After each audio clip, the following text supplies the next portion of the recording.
And let's bring in retired Colonel Rich Outzen, a senior fellow at the Atlantic Council. And Colonel, thank you very much for joining us today. Good to be with you, Roger.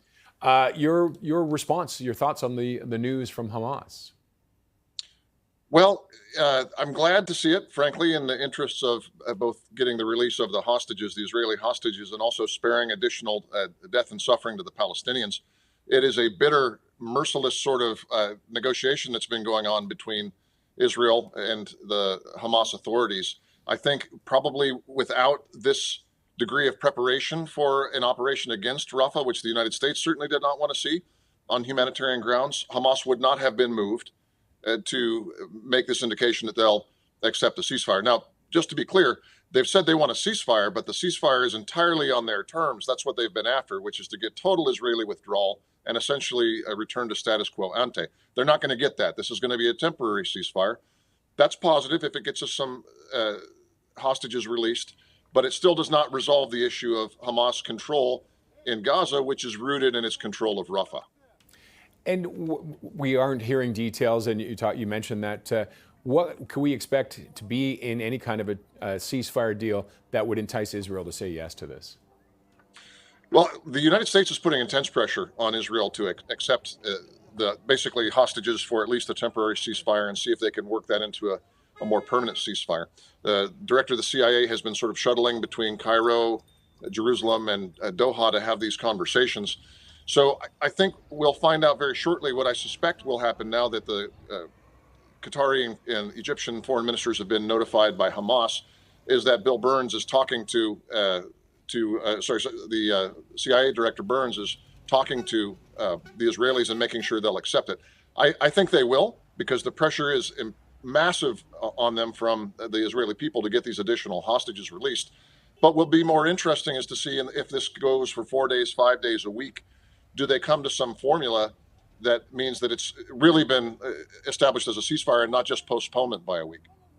And who benefits the most from any kind of a ceasefire? The Palestinian people, the Rafah civilians, certainly people that have been subjected to this war.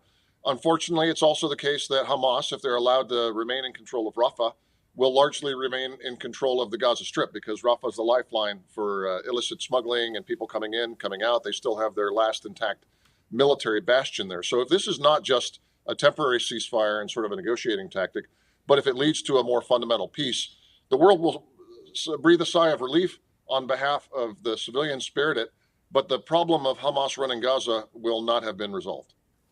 And what happens then? Are we just going to end up back in this situation down the road? Well, I think so. I mean, we've seen fighting of this sort in 2009, 2014. This is unprecedented in scope and scale.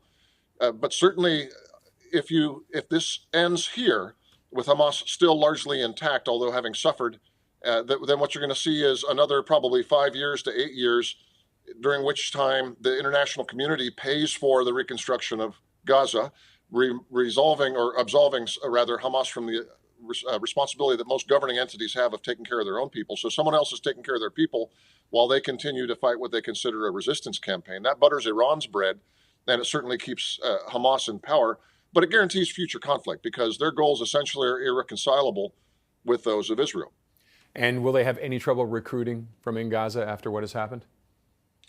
That's an interesting question. I mean, there's been some indications that the people of Gaza know exactly where the address is for why this war started, when it started.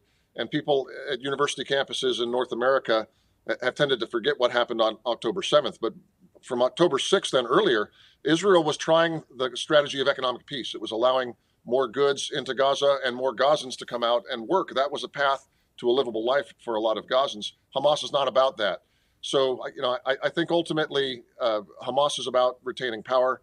And that's what most wars come down to, is deciding who exercises power over what territory. So, yeah, this will be something that we'll see again if Israel does not do what it's claimed as its war goal, which is to resolve the issue of who controls Gaza by ending Hamas rule categorically. Is there anybody internally in Gaza who could challenge Hamas? Not that I've seen. There's some independent business people that work both in the West Bank and Gaza. There are some Fatah remnants. There's a younger generation that's not as deeply entrenched maybe in the Hamas ideology, but they're still living in a state, in a society, a statelet, in a society that Hamas runs. So they are like the most brutal mafia that you could imagine in terms of making sure no one challenges their fundamental control of the distribution of goods and on political power. So for the time being, if the Israelis don't move them out, they're staying. Okay. Colonel, thank you very much for your insight. Yeah, thank you. Retired Colonel Richard Outzen, a senior fellow at the Atlantic Council.